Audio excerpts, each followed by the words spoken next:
Good afternoon and welcome. My name is Chris Loring. I'm the director of the Smith College Libraries, and it's my distinct pleasure to welcome you to this afternoon's event, Margaret Mitchell's Year at Smith, Culture and Context, sponsored by the Friends of the Smith College Libraries and the College Archives.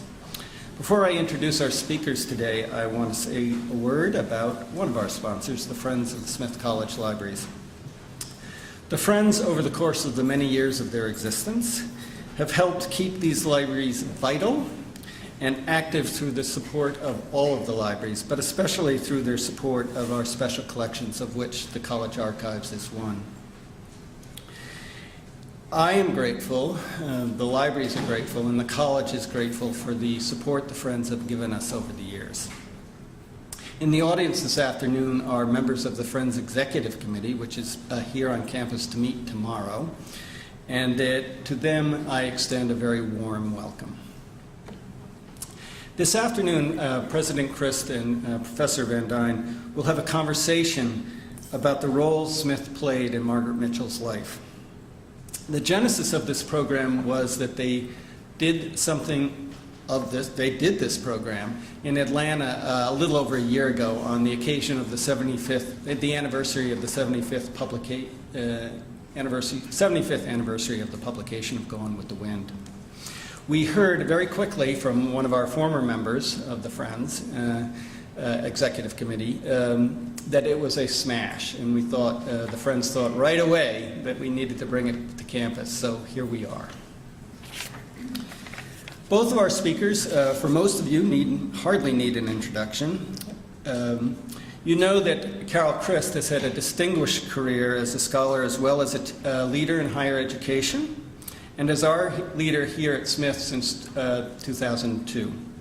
She is our 10th president, and this is her final year as president. She's been a regular. What you may not know is that during her presidency at Smith, she's continued to teach and research.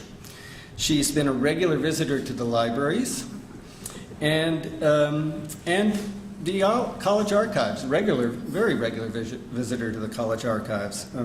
Her work in the archives included, among other things, the work she did to help launch Smithopedia, which is an encyclopedia about Smith, an online encyclopedia about Smith. The last thing I want to tell you is something that happened today. Today we had a Years of Service celebration at Smith where we marked the milestones 5-year, 10-year, 15-year, 20-year, 40-year years of service of staff. And Carol there was, of course, in her role as president, congratulating the staff on reaching their milestones and just celebrating with the staff about reaching those milestones. But she, too, had reached her 10th milestone and was listed in the program.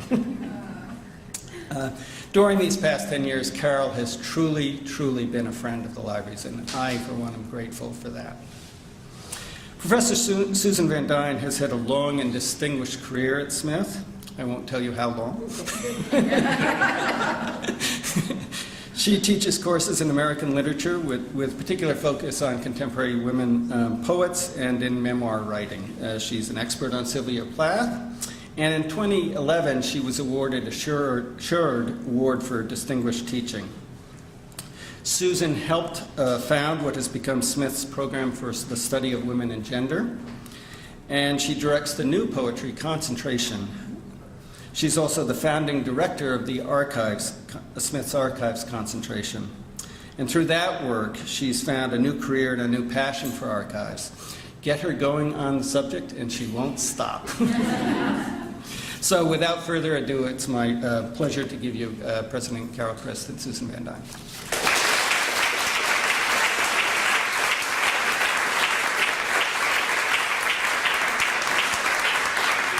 I'm just going to say a few words of introduction to this program and tell you what our plan is. We, as Chris said, we first did this program in Atlanta. What he didn't mention is we did it in Margaret Mitchell's house, which has become a museum. And I was just asking Chris, could Margaret Mitchell have studied in this room? And indeed, she could have. So this program is making the same trip that Margaret Mitchell did from Atlanta to Smith. I think probably not back to Atlanta again. Susan is going to start the program with a slideshow about the work that she's done in the archives about Margaret Mitchell's very interesting year at Smith. Then I'm going to play Terry Gross, which is one of my great ambitions, and interview Susan about Margaret Mitchell. It will really be more like a conversation, and after we talk for a while, then we're going to throw it open for questions. But first, Susan. Terry Gross.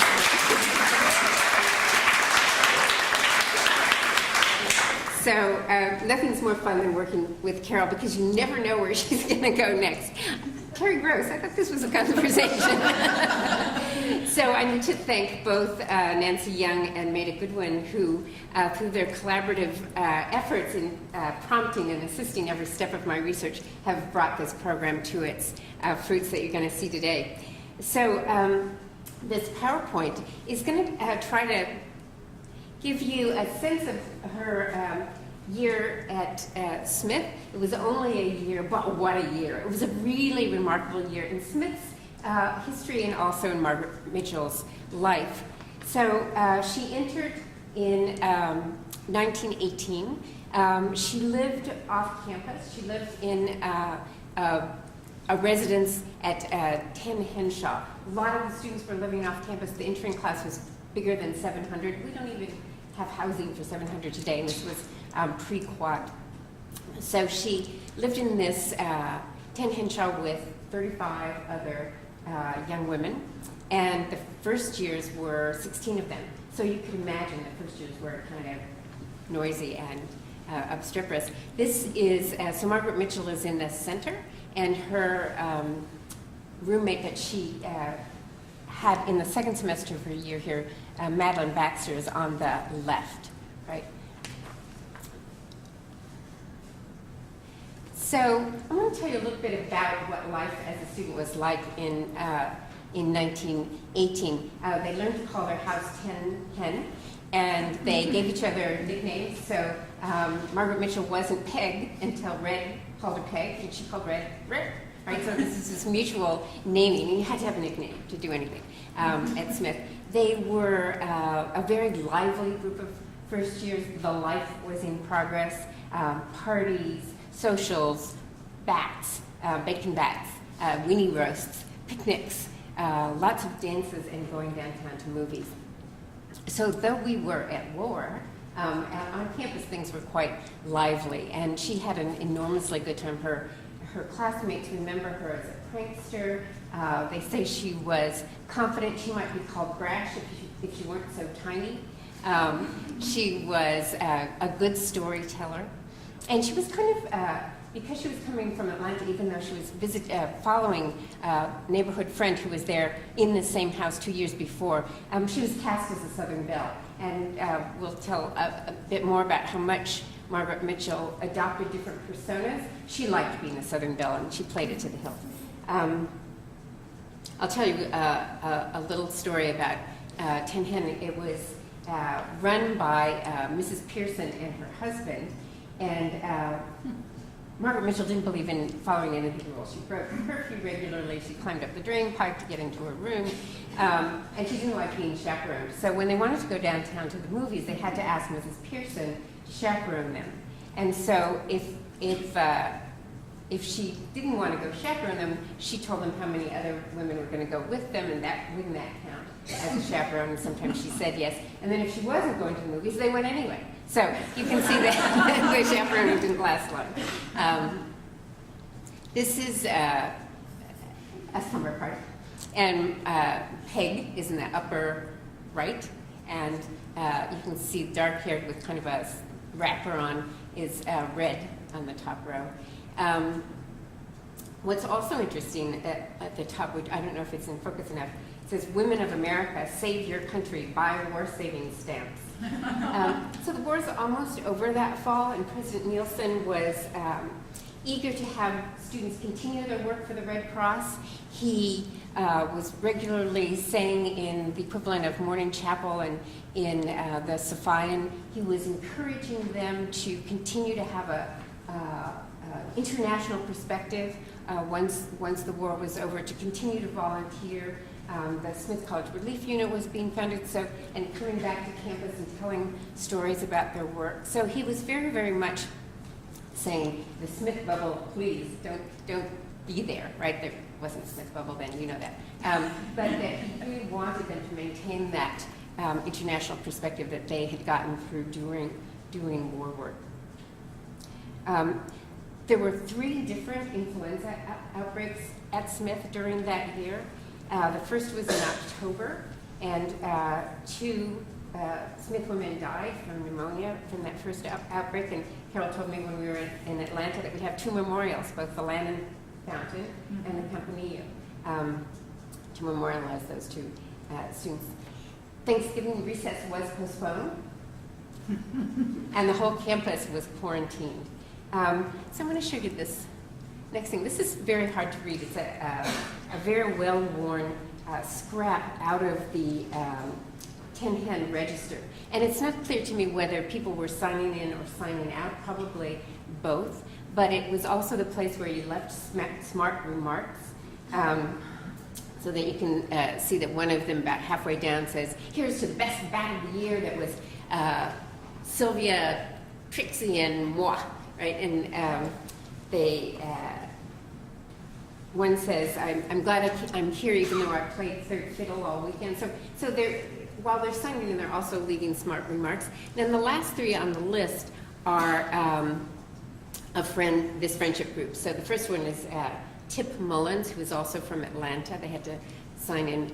And I don't know whether they're coming back from something, but at this point they're about to be quarantined, or have been. And Madeline Baxter is there. And then Margaret Mitchell, and she says, all we need to complete this quarantine is a mask of the fluid death, right? So she's referring to Poe's short story, The Mask of the Red Death, where people hide from the plague by staying sequestered, right? So here we are in the ivory tower trying to hide from the influenza. It wasn't a joke, as it turned out. Her own mother would die of influenza in Atlanta that January. But to think about what happened at Smith, the infirmary was completely filled.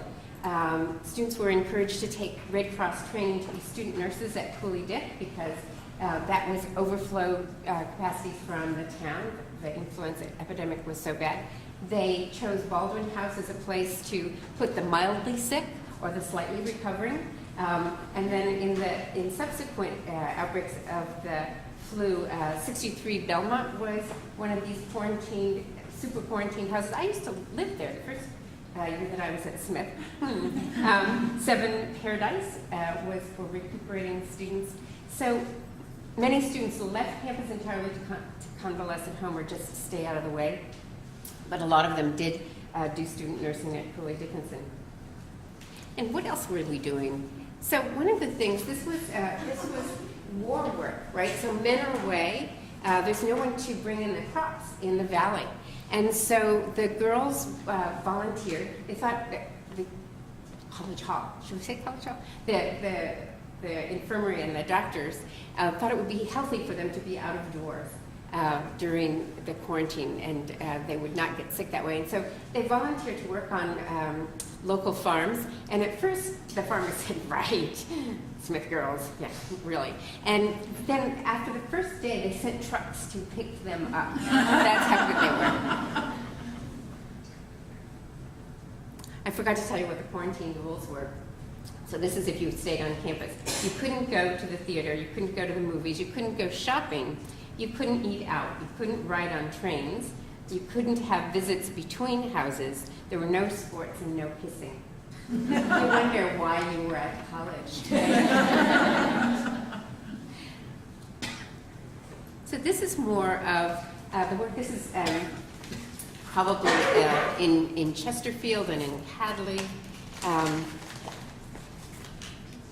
This is tobacco stripping. This is definitely in Hadley. But you can see what grimy work it is. And the girls, because there were no classes during the quarantine for great stretches of time, 2 and 3 weeks, they felt that this work was quite the experience and kind of an extended lark, though it was very, very hard work.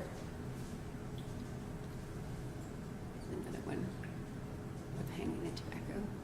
And then this is the one that's very interesting to me. In looking over these photos in the archives, I started thinking about Tara and thinking about Scarlett going back to Tara and doing that backbreaking work to try to bring the plantation back. And this scene where they're digging potatoes, probably in Chesterfield, just felt like Tara. And this one with the overseer, who's that guy? You know? So it just seems so stark with this women labor and the male overseer. They brought their crops to market. You can see that they staffed the farmers market in downtown Northampton. And just to remind us of, you know, we were doing this with horse and buggies and these very primitive automobiles. So girls were learning a lot about being self-sufficient, being farm laborers, that certainly on the road up from where I live in Williamsburg to Chesterfield is a very, very steep hill, and often they walked up so that the horses could carry the loads that they were doing in harvesting the crops. So one of the things that struck us as we were looking at these pictures was this venturing out of young women into unexplored territory and doing it as a group. So this is Peggy out in the field, not exactly dressed for farm work. So it does look like she's got on boots, but she is from Atlanta after all, so she's got a really nice hat. But you see that she's part of these groups, right, who's doing some of the volunteer nursing, certainly harvesting in the fields. And if you do that kind of work and you're a smithy, what do? You write a song about it, right? So this one, can you read it? So it's the Liberty Day skit in 1918, and so that this is made by the freshies and sophs who were left behind in Tenhan during the quarantine. And so we could sing along. It's to the tune of Smiles. Do you hear that running in the back of your head? So there were nights we tried out feasting, gobbling all our hostess had. There were days we tried out horseback riding with results that made us feel quite sad. There were nights we tried out wrestling, showing skill no true fan could scorn, but the days that filled our backs with soreness were the days we spent husking corn. And I think maybe they had on corn outfits over there, corn costumes, dressed as a corn cob, maybe. And it seems to say, too bad, college, in the side, like they were having a good time. And then, so we're going to talk about what happens after this. But here's Mitchell coming back for her 20th reunion in 1942. She always considered herself a member of the class of 1922, even though that was her only year here.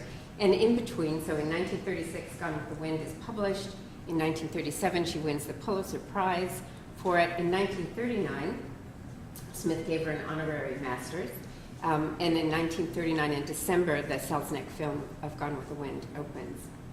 So one of the things that we can see from that overview of what was happening at Smith, I think, is that Margaret Mitchell's in the midst of young women going out as groups in the middle of this exhilarating expansion of gender roles. And it was a kind of tryout, I think, for some of the experiences that she gave Scarlett in Gone with the Wind, but it was also the first and last time that this happened for Margaret Mitchell, that she returns back home to Atlanta.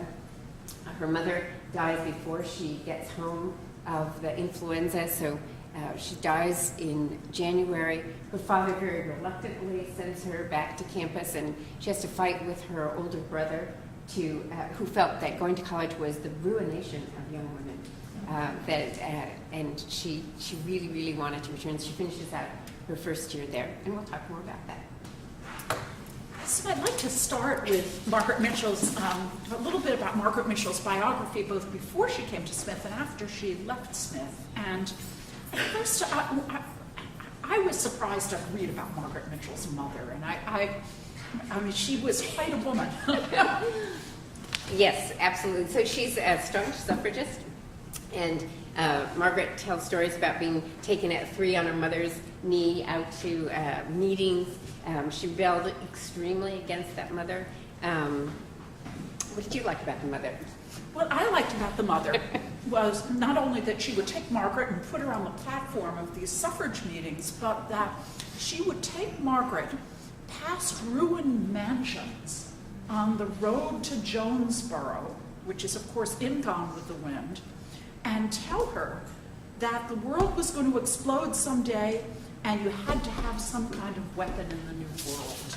And I thought that was really quite an incredible thing to tell your young daughter. Yes, yeah. And one of the things, there's a very odd story that Peggy was playing by the fire and her dress caught fire, and she runs snuffed out, but she'll never again wear a dress in her childhood. And so that's a kind of interesting story. But she certainly had a tomboyish youth. She was a great playwright at the age of 7, and she used to stage these elaborate mystery stories in the family living room, and she always played the male role. She was destined for Smith, don't you think? And so she loved that kind of theatrics. She was always writing her friends into bit parts in them. She was Zara, the female detective. But she also had a male alter ego, didn't she, as yes, a child? Jimmy. Yes. Yes. Jimmy. Her prince part. And her mother decided, sight unseen, that she was going to send her daughter to Smith. She thought a college education was really important, which I can't imagine was all that common at that time. And this is what she said: go to school and learn something that will stay with you. The strength of women's hands isn't worth anything, but what they've got in their heads will carry them as far as they need to go. Yeah, yeah. And I think she was also very eager to have Margaret out of Atlanta. That one of the things that was happening in her late teenage years was that all of the, there was a military training school, an officer's training school. And so a lot of the college boys that her mother, Maybelle, thought were safely out of the way came back to be in that officer's training school. And like Scarlett, Peggy thought the most patriotic thing she could do would be to fall in love with one of them. And so there was a Harvard man named, I forgot his name. No, we'll find his name. Who she kind of gets, Clifford Henry, a Harvard senior who's in town for this training. And so within a very, very short period of time, she gets engaged to him. And so her parents decide that to prevent this, she ought to go to Smith, and as soon as possible.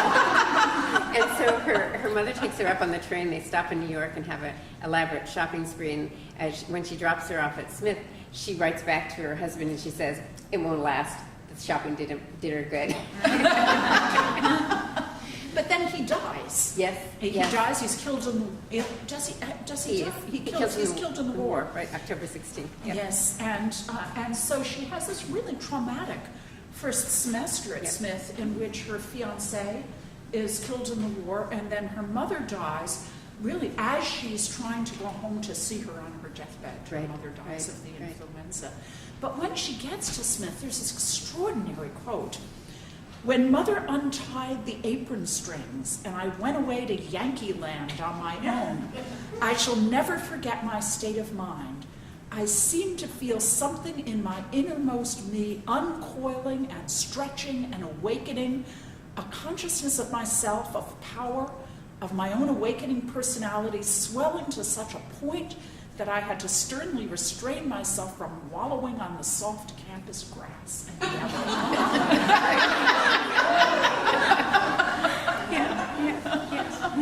I think it was an amazing release. I mean, she was so tied up with being, she hadn't come out as a debutante yet, that happens a little bit later, but she was so tied up in this social life of upper middle class Atlanta that I think coming to Smith and being taken seriously as a student was just this it did. She just sprang out. It uncoiled for her. And I think it was difficult. At least some of her biographers seem to think it was psychologically a difficult time. One of the things she writes is, I began to be afraid that I was losing my mind because so many bewildering thoughts and feelings seemed to pop out of nowhere, answers to things that had puzzled me for years, which really confirms what you just said, that this was an enormously powerful time in her life in terms of the ways in which it allowed her to fantasize, to have ambitions. Her roommate said, she told everybody she wanted to be a writer. Right. And her mother, I think, wanted her to be a doctor, but that was not in her plans. And I think she had one of those lives where her most important schooling was sitting up late and telling stories, listening, talking to the people in 1010. I really think that those women were important to her. I looked at her transcript, and it had so many C's and D's on it. I said to Nancy, was that the old style grading? Because we did have this peculiar period when D meant an A, and A was a D. And so I kept looking at it and said, Nancy, really, what do these grades mean? They were gentlewoman C's. She had not very good grades in her first semester, but Clifford had died. She didn't have demonstrably that much worse in her second semester when her mother had died.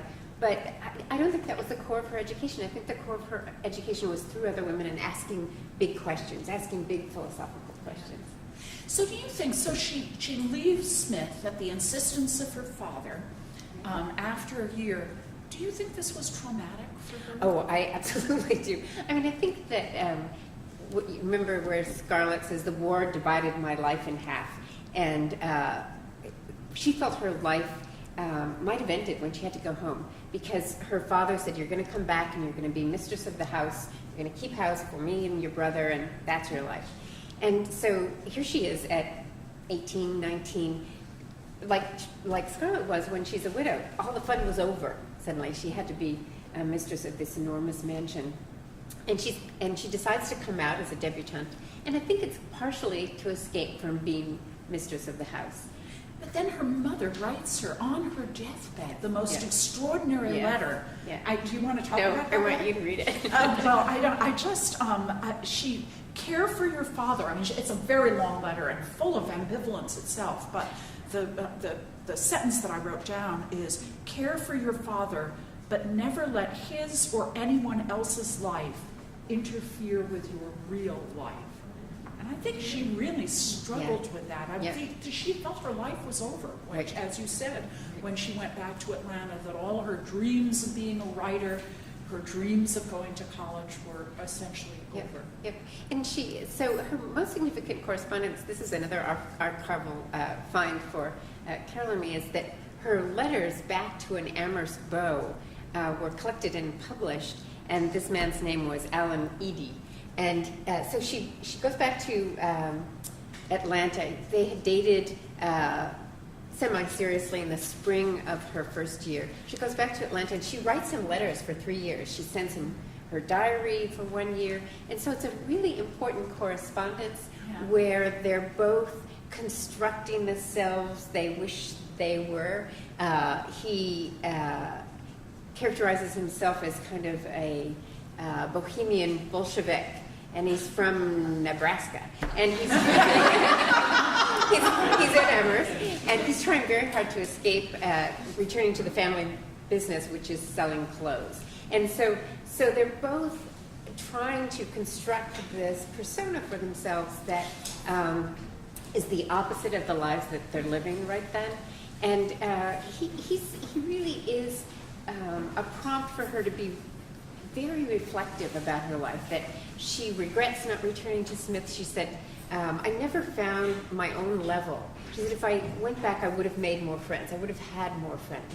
She says in the spring of her senior year that she finally met a woman that had the same ambitions, and she said she wanted to be on the stage. And I have this feeling that Margaret Mitchell also always wanted to be on the stage. She was the center of whatever drama she could construct around herself. But she was also very reflective about, by coming out as a debutante, she had entered this whirlwind of social activity whose endpoint was known. You were supposed to get married.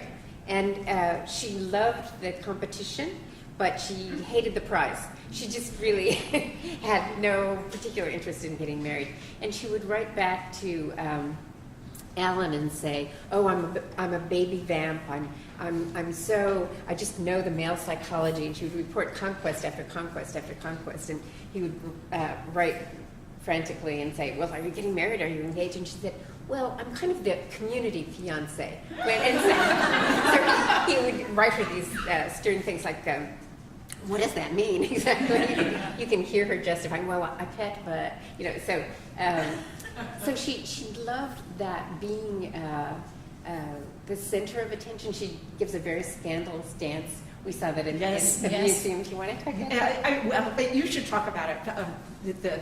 When she scandalizes her father and just about everybody else in Atlanta. Right. So it's a junior league fundraiser, and I thought the dance was called the Apache. Apparently, it's French and it's called the Apache.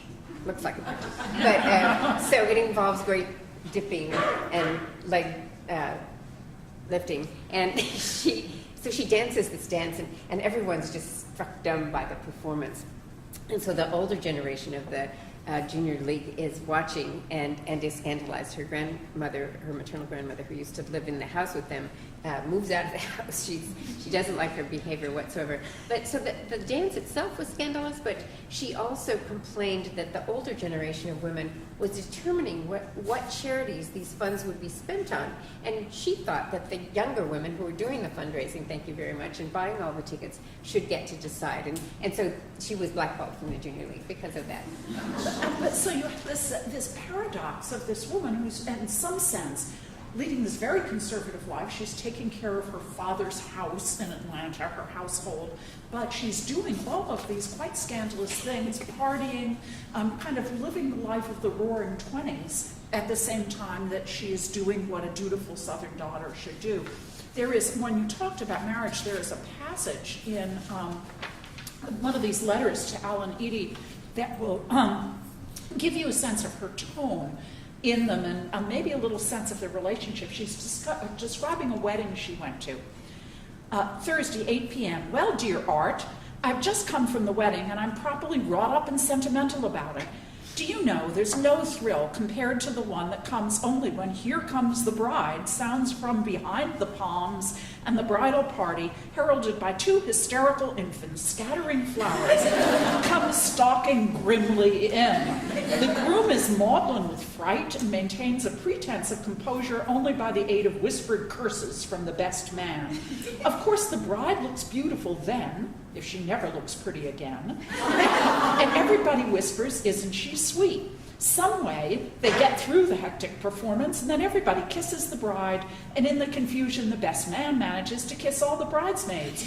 Everybody wolfs a lot of indigestible grub, and after commenting, 'Such a sweet wedding, what can she see in him?' they go home. Lord, weddings are enough to try the most iron nerves. I always weep at weddings, weep from the sheer horror of imagining that it might be mine. There on the altar of love, I renew my vows of celibacy." And though she said to have the male psychology down pat, she makes disastrous. Her own marriage is disastrous. Right. Yeah. So, do you want to talk about her marriage? Well, so she marries the strong, handsome type Berrien Bradshaw, who is also called Red, I think, Bradshaw. And it turns out that he is an alcoholic, never holds a job. He beats her too.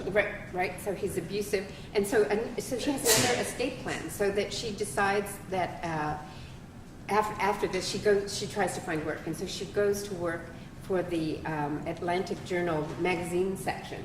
And it turns out that she has a editor, Medora Parkinson, who mentors her there, but she can't get a job except as the society girl. So she has to write under her unmarried name, because that's the recognized name. So she writes under Margaret Mitchell. And you were fascinated by the kinds of things she writes. I was fascinated by the kinds of things that she writes. She's very funny. She has a wonderful sense of character and situation. She's very interested in slang. She has some columns that are just slang words and their definitions. In Working Women, Some of the titles of her column: Society Girls Take Up Business, Jobs Before Marriage for High School Girls, Do Working Girls Make the Best Wives? And also stories about women of achievement. Fulton County's first woman treasurer, who's Margaret Culbertson, who is a Smithy. Georgia's Empress and Women's Soldiers. So these pieces of journalism, occasional journalism in the kind of Sunday magazine section, really show to me a novelist's imagination and show the kind of quirkiness of her interests. And one of the things she really liked to do, she asked for interviewing the old women left over, the old dowagers from the Civil War, and she said she wanted to imagine their young days, and so she interviewed quite a few of them, and I really do see her collecting the kind of the thick circumstantial realism for Gone with the Wind in those interviews, and she would ask questions like, did boys kiss girls before they were married? Did nice women nurse in the field hospitals? What did gangrene smell like? What did you eat during the siege of Atlanta? So she was just asking these very gritty questions. And she wanted to know what made them so fierce and uncompromising. She knew them old, but she said, were you always like that? And they told stories of the kind of life that Scarlett does live. And I think that she was impressed by those women that she interviewed and tried to imagine them young, which I think goes into the book. Yeah, that certainly is. Before we leave this and go to Gone with the Wind, I just want to give you some phrases from these letters to Alan Eady that I find so powerful and poignant. One, she says, I feel like a dynamo going to waste. And you feel this enormous sense of this almost frenetic energy, but her sense that she was wasting her life. As Smith starts again, she writes to him, no, I'm not going back to Smith now that September is coming and the leaves are beginning to turn. I can just see Hamp filled with girls coming back laden with suitcases, and oh, how I miss it. Housekeeping in the day and flirting of nights is all right, but I miss the comradeship and the mischief and the always something doing atmosphere. My school days are over, I fear. Yes, I know perfectly well that I need more education, that I'm a terrible fool, and that hard study and discipline would be extremely beneficial to me, but alas, it cannot be. Lord knows how I'll end up. And then she talks later, giving up college and forever, all dreams of a journalistic career, to come home and keep house and keep my family and home intact and take mother's place in society was about the only unselfish thing I can remember having done in my whole life. So it's very, poignant to me to have this woman full of energies and ambitions, but just not having any sense of what she can do with them. And so she tries out a whole lot of writing ideas with Eady. I think writing him the letters is, again, taking on this role of just trying it out with him. And so she, as I said, she shares her diary for a whole year because she wants him to tell her what he thought about it. But she also talks about a story that she couldn't finish in 1920, and this one I really liked. And so here's the plot as it's been developing. So a girl loved a man with her whole soul, but she dumps him for mercenary reasons to marry another man. Sound familiar? The right man gives her her last kiss, and this is a quote. He said goodbye to her as a physical being, but he knows her soul will always be his. How the devil would he kiss her anyway? And at this point she says, I can tell it from a masculine point of view, but no one's ever told it convincingly from a female point of view, and I can't do it. Yet, right? So you think about the Ashley and Scarlett kiss in the orchard, that last kiss. She gets it finally right, but she knew that she couldn't do it from the masculine point of view. And so I just see we saw in all of these letters little glimmers of the woman that would write Gone with the Wind. So how does this woman, this dynamo going to waste, wind up writing Gone with the Wind? She does get another husband. That helps. Yes, that helps. Right. So this is a good story that John Marsh was there all along. He was good friends of her, the father and the brother liked him, and they make clear their disapproval of her first husband, which was they feared the reason she married him. So John Marsh comes out of the shadows and picks up the pieces, and he's also an editor-writer, so that's a very stable marriage. And there's one wonderful story where she's repeatedly injured. She has weak ankles from a horseback riding injury, and takes her bed for months at a time, years at a time. And so he's carting books home from the public library, and he's brought her all the fiction and all the history that they have. And so the story is that he finally says to her, "Okay, Margaret, write your own damn book." Right? So that's one of the stories. I'm fascinated that she's an invalid. She really becomes, after these first years of this disastrous marriage when she's working as a newspaper woman, after she marries John Marsh, she spends an awful lot of time in bed. Right. Sick. And I'm reminded of Elizabeth Barrett Browning, and somehow her status as an invalid enables her to spend a lot of time writing, scribbling this novel. Yeah, right. And so there are a lot of myths that circulate about how Gone with the Wind came to be. And she colludes in producing these myths. And most of the stories about how Gone with the Wind came to be written happen after it's a commercial success. So it's a novel in search of a story of its genesis, and she certainly collaborates in that story making around it. But what I found really interesting in researching it was that we learned a whole lot about the culture and how it treated women writers, the professional women. When she worked for the Atlanta Journal, she was the Deb who works. That was a very particular niche, a contradiction in its own way, a Deb who works. She wrote a column about do married women want to vote? And she said yes, but none of the young marrieds want to say that they're over 21. Right? So in some of the myths that grew up around her, we have to remember first the size of this book, and Carol and I read it page by page. But it sold, by the 1950s, it had sold more books than the Bible. It was enormous bestseller. It's hard to imagine what a commercial success it was. And one of the things that she complained about is that she says, some people told me, my brother wrote it, my father wrote it, that Sinclair Lewis had a hand in the dialogue. Almost anybody wrote it but me, right? So they just couldn't imagine that an undereducated, relatively young woman could have written this blockbuster novel. She was also repeatedly confused with other women. So there were other women writers who'd suffered great trauma. So she was reputed to have written it after miraculous recovery from being blind. She was reputed to have written it while in a cast. So one of the things that I glean from all of these different myths is that the woman writer, the professional, successful woman writer who knew a market, is a freak of nature, that the culture just cannot imagine who this person is.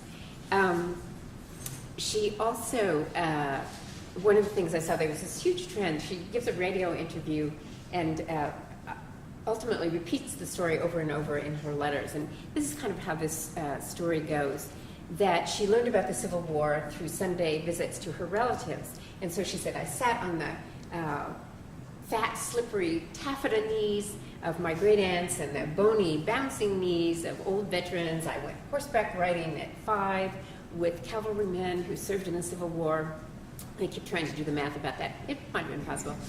She was always one of the gang. She says, it wasn't until I was 10 that I learned that the South didn't win the war. So what we get out of that story of that she just absorbs it into her bloodstream is kind of a story that is that the Civil War is on the Mitchell gene, right? That she's the unconscious inheritor of the story of the Civil War as it was lived by her relatives. But really, what's interesting is it's very carefully researched and revised over a decade. So she's working on the book for an entire decade. She tells very modestly unassuming stories about, she wrote it at her sewing table, she hid it under bath towels, she hid it in the cupboard. She used chapters to prop up the uneven kitchen table. So always the modest wife who wasn't really writing, but was writing. And so over at least a decade, she was revising and revising and revising.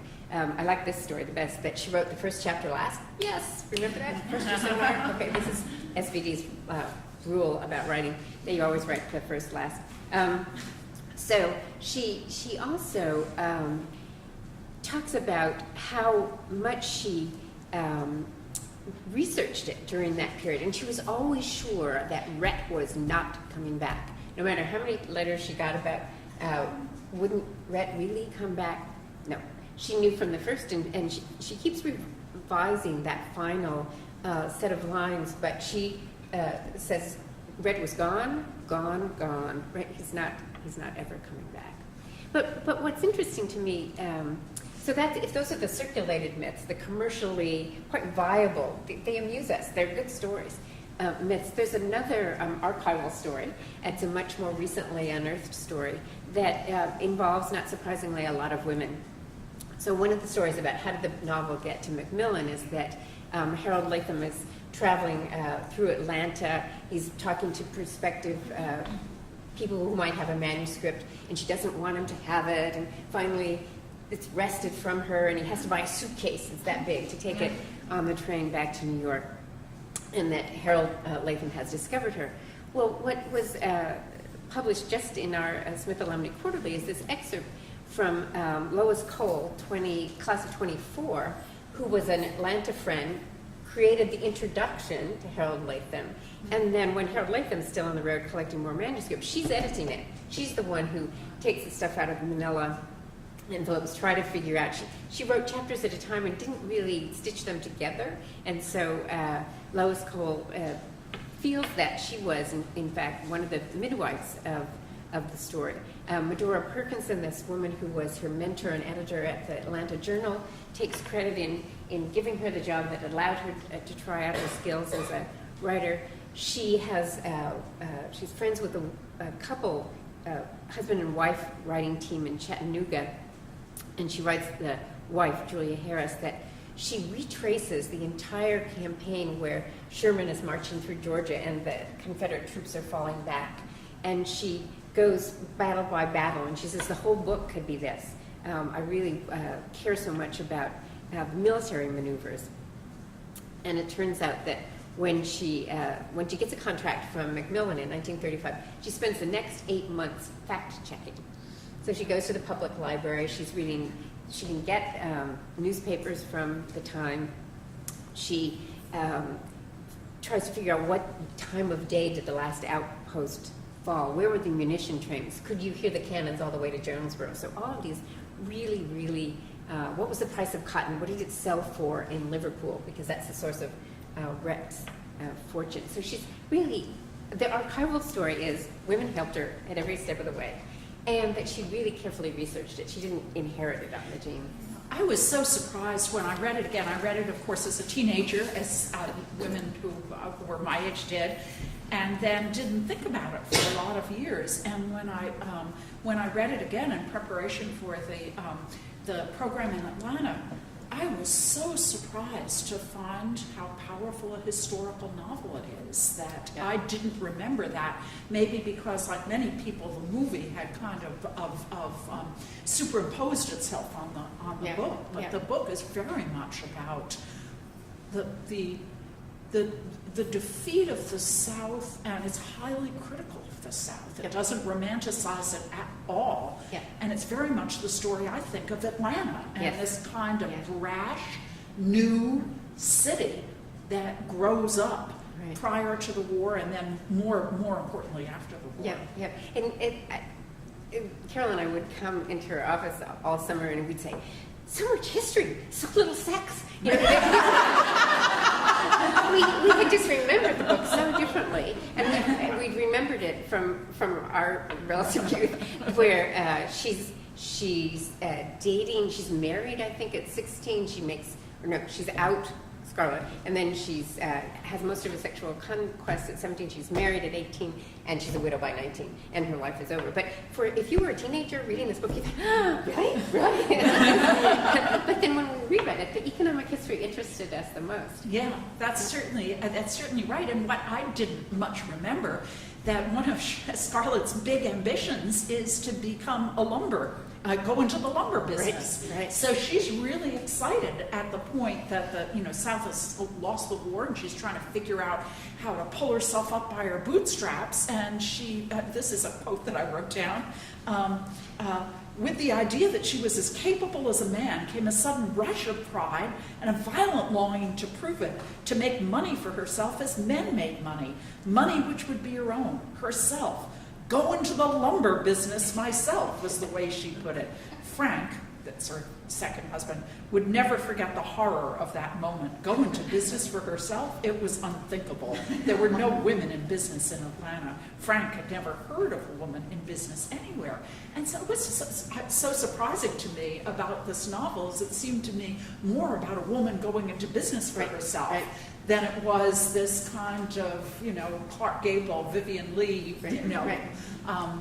sex-infused story. Yeah.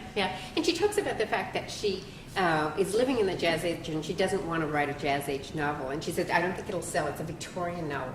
But we talked about the way in which often when you're writing a historical novel, it's like Westerns, that you write a historical novel in order to investigate contemporary dilemmas. And so what she's investigating is the working woman, which is an issue in the 20s. And when she's writing the novel, what would it be to be a woman who had her own money, who made her own money?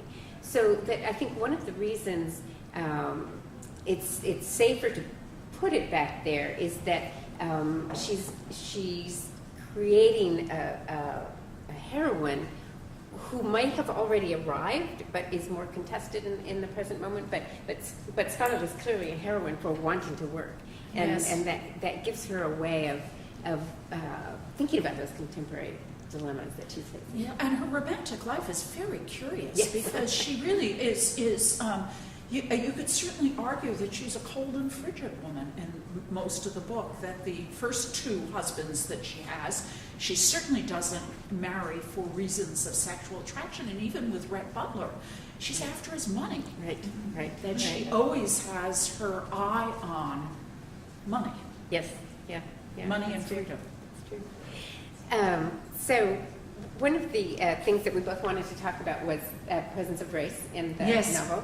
And I've been thinking a lot about the fact that Hattie McDaniel wins an Oscar for playing the role of Mammy. And so what does that say both about 1939 and who you're going to give the Oscar to? And she's playing such a stereotyped role that no matter how she's mistreated, no matter what outrageous things Scarlett does, she's always loyal. And yet I can't see Hattie McDaniel in that role except with this knowing sense of its falseness, that she plays it but with a sense of its unlikeliness almost. Yeah. But I think that's a really interesting fact. And as you said, people conflate the movie with the novel, and we found that there were quite striking differences. In fact, Margaret Mitchell was critical of the movie on several counts. She felt it romanticized the Old South, that the plantations that are owned by the first of all the Southerners in the novel, or Scarlett O'Hara, as her name suggests, is kind of poor immigrant Irish family. And the plantations in Gone with the Wind are ones on the kind of very frontiers of development in the Highlands. And so it's kind of scrappy immigrant, not an old patrician Southern way of life that she's describing. She felt that the movie didn't represent that.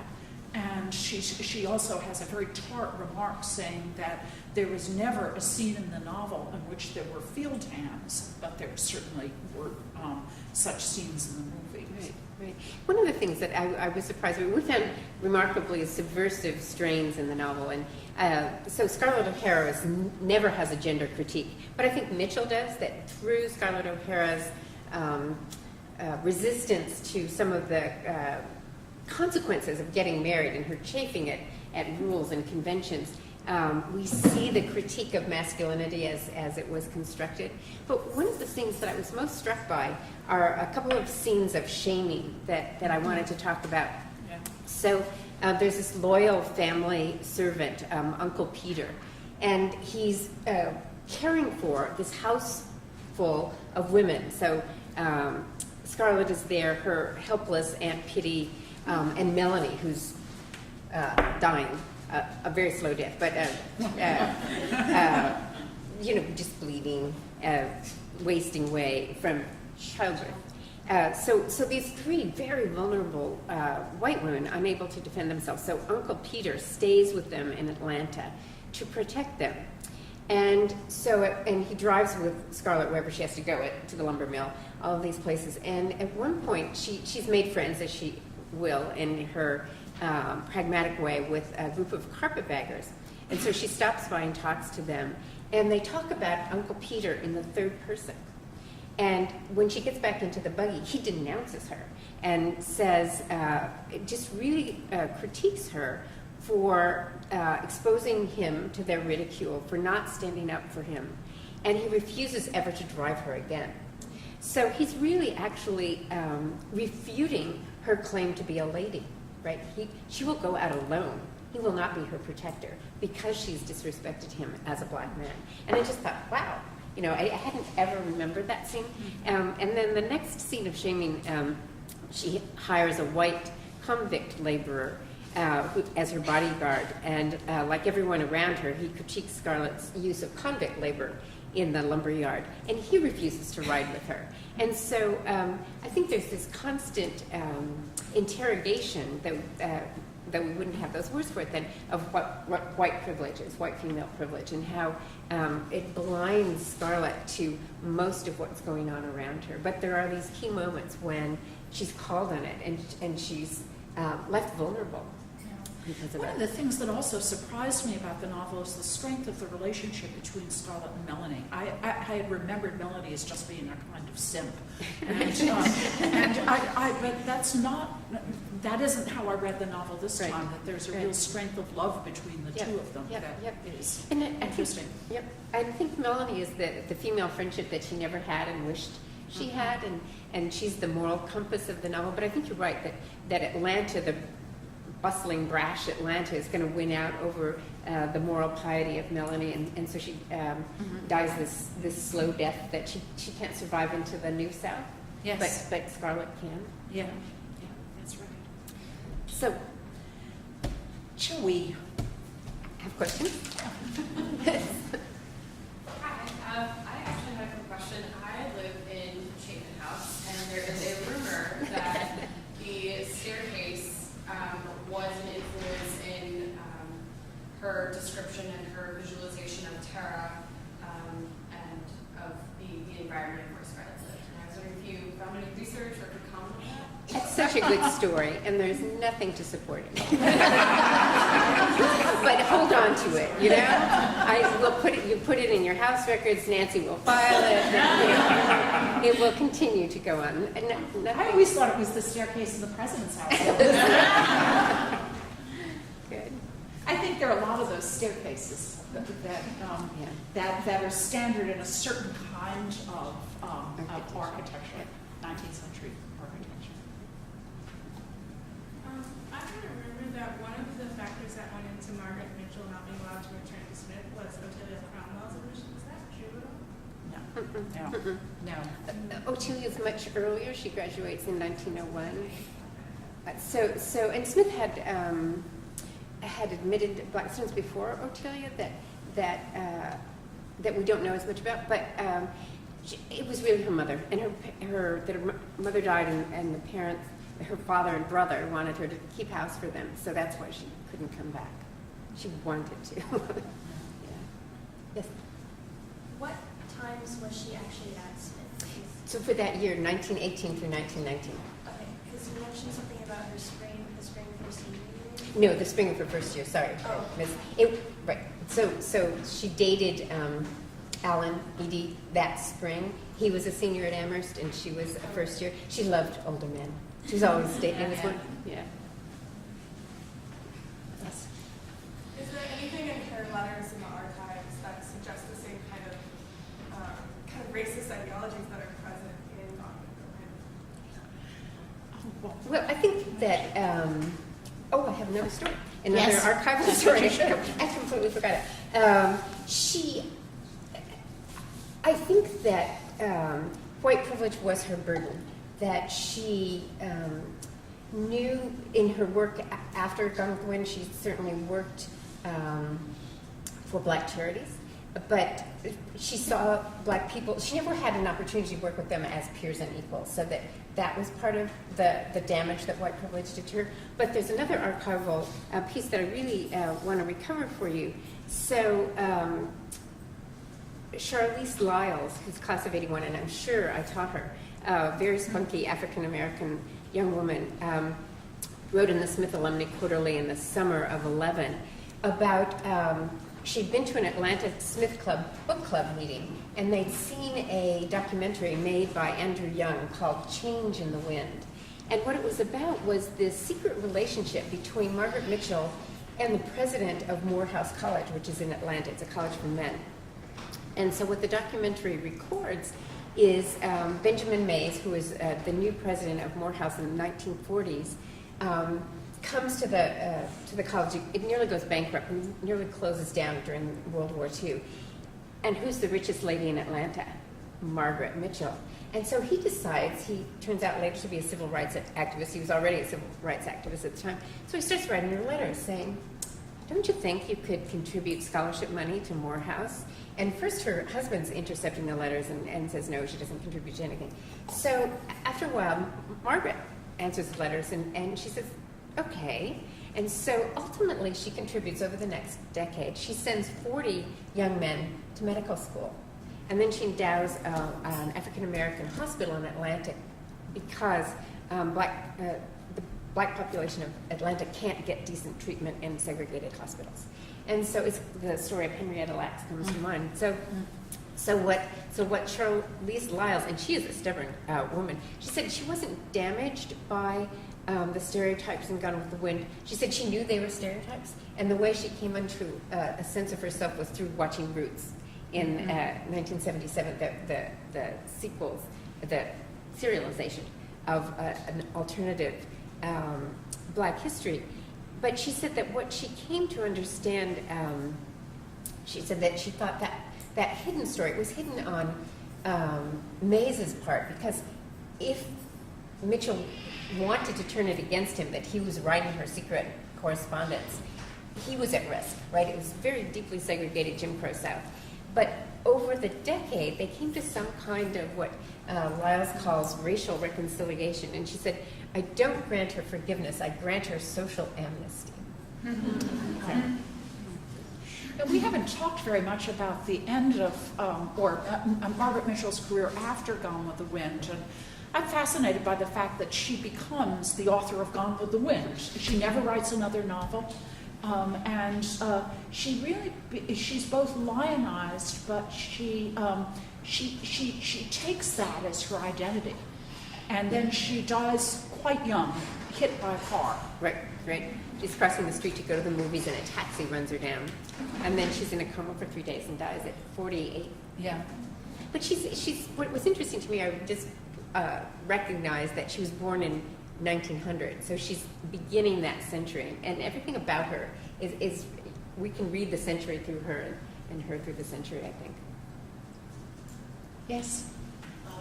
I just wanted 2 points. One, I came up here in 1969 from Miami, and our high school textbooks stopped with the Civil War. I did not know the South lost until I got up here. From her transcripts, did she study English literature? And if so, are there any references to who might have influenced her? From her grades, she they were still grading all of us whoever deliberately. They told us it was to knock us off our pedestals. It was still at colleges.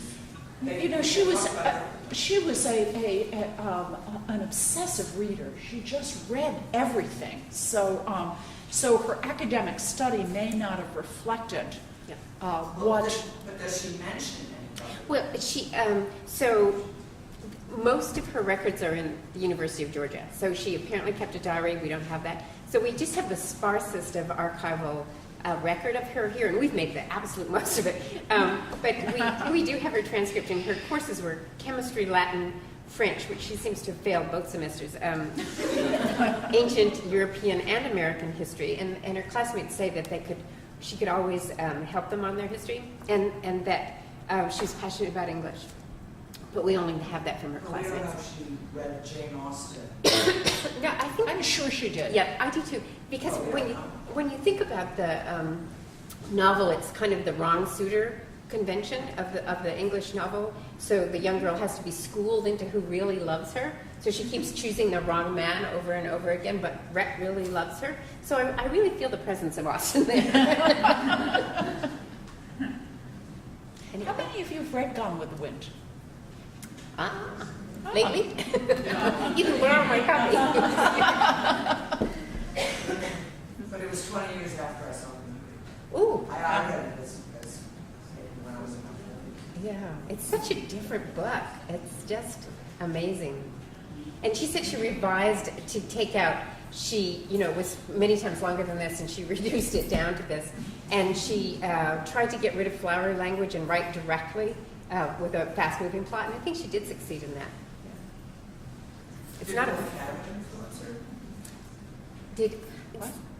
Public Academy. We don't have any data. We don't have any... If we all went to Atlantic together, we could investigate that, I think.